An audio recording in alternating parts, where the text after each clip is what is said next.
آپ کی قوم نے مختلف باتیں کی آپ سے، اور وہ مختلف پتھروں کی اور درختوں کی اور ادھر ادھر انہوں نے اپنے خدا بنا رکھے تھے۔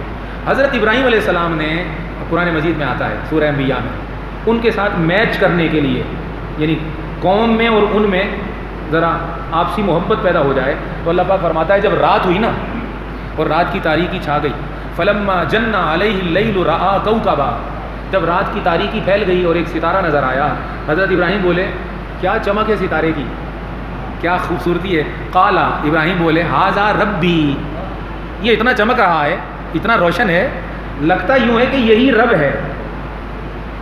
اب قوم خوش ہو گئی تھوڑی دیر کے لیے کہ چلو ابراہیم اس رب کو چھوڑ کر ذرا نیچے تو آئے، ہم پتھروں کو مانتے ہیں تو انہوں نے ستارے کو کہہ دیا، تو قوم تھوڑی دیر کے لیے خوش ہو گئی۔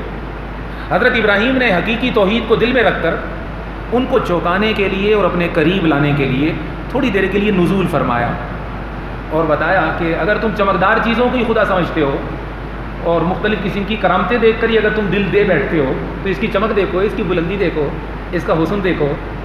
قوم کو ذرا اپنی دلیل کی طرف لانے سے پہلے ذرا قوم کا دل لبھایا اور کہا ھذا ربی، ھذا ربی۔ اب کیا ہوا؟ فلما آفل، کچھ دیر بعد وہ ستارہ غروب ہو گیا۔ قال لا احب الافلین، اب قرآن کہتا ہے جیسے ہی وہ غروب ہوا، ابراہیم علیہ السلام نے فرمایا ارے یہ تو غروب ہو گیا، تو جو غروب ہو جائے وہ میرا خدا نہیں ہو سکتا، جو غروب ہو جائے وہ میرا خدا نہیں ہو۔ فلما رأى القمر بازغا، پھر چاند کی طرف آ گئے، ستارے سے نیچے چاند ہے، چاند کی چاندنی، اس کی تابانی، اس کا حسن، اس کی خوبصورتی، اس کو پیش کیا قوم کی طرف اور کہا قال ھذا ربی۔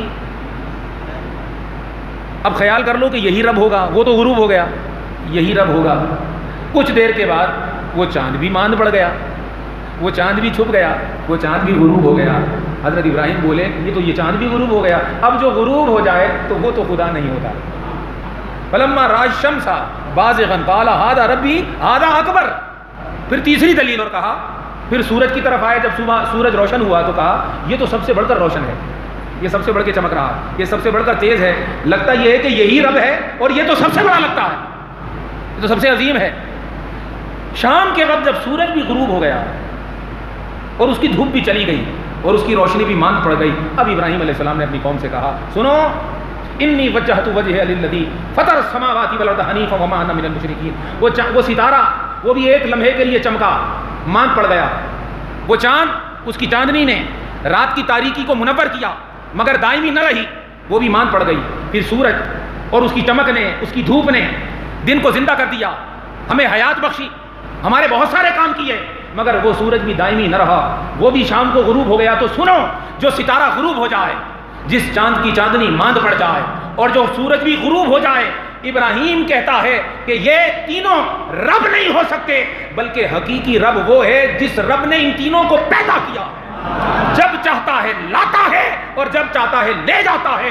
میرا رب وہ ہے جو ان کا پالنے والا اور پیدا کرنے والا اور ان کو پیدا کر کے مخلوقات کی خدمت کا کام لینے والا ہے۔ میں اپنا رخ اس رب کی طرف کر رہا ہوں، انی وجہت وجہی للذی۔ یہ وہ جملہ ابراہیم کی زبان سے نکلا، قرآن نے اس کو کوڈ کیا اور ہمیں سکھایا اور کہا اب تم اپنے باپ کی، حضرت ابراہیم کی سنت پر عمل کرتے ہوئے ہر طرف سے اپنا چہرہ پھیر کر اپنے رب کی طرف کرو۔